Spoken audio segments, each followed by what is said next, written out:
નમસ્કાર દર્શક મિત્રો, હું છું પરમાર અનિશા. તમે જોઈ રહ્યા છો લોક સામના ન્યૂઝ. તો જોઈએ આજના સમાચાર. અમરેલીથી અમારા રિપોર્ટર સતીશ રાઠોડ સાથે. અમરેલી જિલ્લાના ખાંભા તાલુકામાંથી એક ચોંકાવનારો અને ગંભીર બનાવ સામે આવ્યો છે, જ્યાં સોશિયલ મીડિયા પર લાઇક અને પ્રસિદ્ધિ મેળવવાની લાલચમાં બે યુવકો દ્વારા ગીરના સિંહોની પંજવણી કરવામાં આવી હતી. હવે આ મામલે વન વિભાગે કડક કાર્યવાહી હાથ ધરી છે.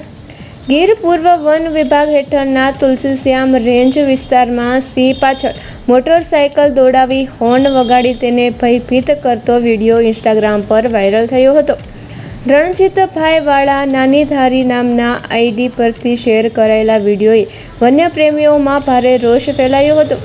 ઘટનાની ગંભીરતાને ધ્યાનમાં લઈ નાયબ વન સંરક્ષણ શ્રી વિકાસ યાદવ અને મદનીશ વન સંરક્ષણના માર્ગદર્શન હેઠળ વન વિભાગે તાત્કાલિક તપાસ હાથ ધરી હતી.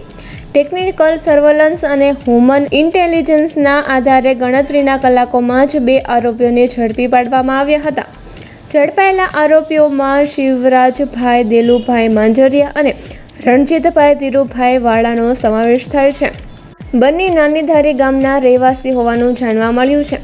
વન વિભાગે આરોપીઓ પાસેથી વિડીયો બનાવવા માટે વપરાયેલા iPhone 17 pro max mobile, Jio sim card તેમજ હીરો સપ્લાય મોટરસાયકલ નંબર GJ14AL 1533 જપ્ત કરી છે.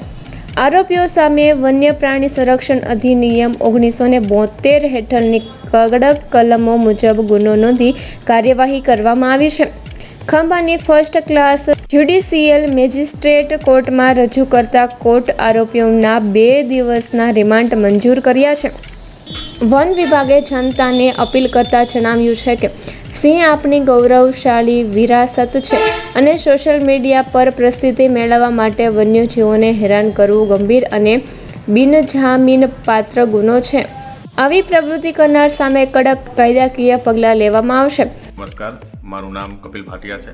હું ACS ઉના તરીકે ફરજ બજાવું છું.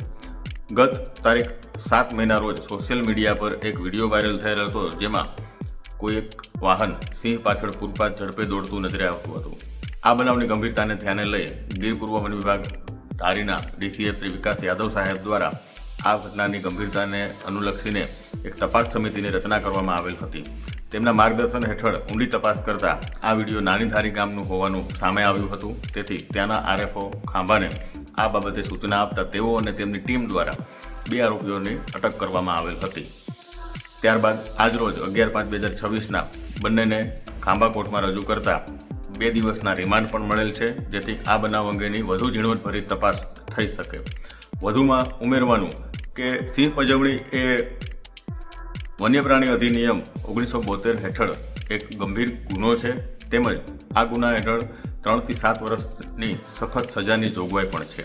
તો લોકોને નમ્ર અપીલ છે કે આવા પ્રકારના બનતા બનાવો જો આપના ધ્યાને આવે તો તુરંત વન વિભાગને અથવા તો લાગુ સ્ટાફને, સ્થાનિક સ્ટાફને તુરંત જાણ કરવી, જેથી આવા પ્રકારના બનાવો બનતા અટકાવી શકાય અને સિંહ જે આપણા ગુજરાત રાજ્યની શાન છે, આપણા દેશની શાન છે, તેની ગરિમા આપણે જાળવી શકીએ, તેનું આપણે સંરક્ષણ સંવર્ધન કરી શકીએ.